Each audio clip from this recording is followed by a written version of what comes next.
తవనంపల్లి మండల ప్రజలందరికీ నమస్కారం.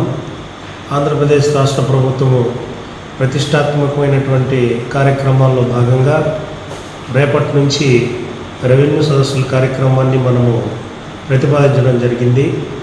అయితే ప్రభుత్వం ప్రతిపాదించిన సమయము మాకు ఇచ్చినటువంటి అరేంజ్మెంట్ సమయము సరిపోకపోవడం వల్ల ప్రజలకు మరియు రాజకీయ ప్రముఖులకు, ప్రజాప్రతినిధులకు, పత్రికా సోదరులకు అందరికీ కూడా సమయాభావం వల్ల మేము పిలిచి ఈ రెవెన్యూ సదస్సుల గురించి తెలుపలేక ఈ వీడియో సందేశం ద్వారా మీకు ఈ సందేశాన్ని నేను తెలియజేస్తున్నాను.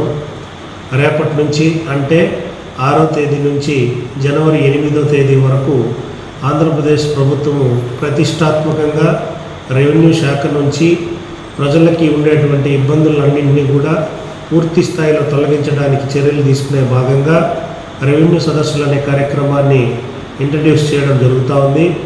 ఈ కార్యక్రమం తవనంపల్లి మండలంలో రేపు 6వ తేదీ అనగా గోవిందరెడ్డిపల్లి గ్రామంతో మొదలుపెట్టి చిట్ట చివరగా 8వ తేదీ జనవరి 9వ తేదీ పుణ్యసముద్రం గ్రామంలో మనం కంప్లీట్ చేసుకుంటున్నాము.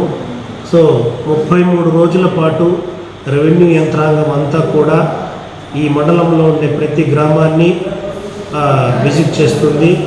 అందులో ఉన్నటువంటి న్యాయమైనటువంటి చిక్కులు లేనటువంటి, చిక్కులు ఉన్నటువంటి దారి సమస్యలు కావచ్చు, రిజిస్ట్రేషన్ సమస్యలు కావచ్చు, ఎండోమెంట్ డిపార్ట్మెంట్కి సంబంధించిన దేవాదాయ శాఖ భూములకు సంబంధించిన సమస్యలు కావచ్చు, అటవీ శాఖకు సంబంధించిన భూములు కావచ్చు, వీటన్నిటితోనూ ఏదైనా ఎక్కడైనా రెవెన్యూ శాఖతో అనుసంధానం అయి ఉండి వాటితో ఉన్నటువంటి సమస్యలన్నింటినీ కూడా పరిష్కారం చేసుకునేదానికి సులభమైనటువంటి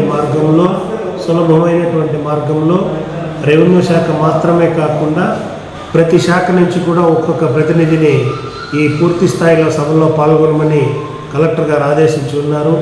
సో కలెక్టర్ గారి ఆదేశాల మేరకు నేను తవనంపల్లి తహసీల్దార్గా ప్రతి శాఖకు ఇదివరకే మేము ఈ యొక్క షెడ్యూల్ని ఏ గ్రామంలో ఏ రోజు ఏ గ్రామ సభ జరుగుతుందో అనేటువంటి షెడ్యూల్ని అన్ని శాఖలకి పంపడం జరిగింది. అదేవిధంగా అందరు అధికారులతో కూడా మాట్లాడడం జరిగింది. ప్రతి శాఖ నుంచి కూడా ప్రతినిధిని వచ్చేటందుకు ఏర్పాట్లు పూర్తి చేయడం జరిగింది. సమయాభావం వల్ల మిమ్మల్ని అందరినీ కూడా నేను ప్రత్యేకించి పేరున ఆహ్వానం తెలియలేక ఈ వీడియో సందేశం ద్వారా మీకు ఈ సందేశాన్ని తెలుపుతున్నాను.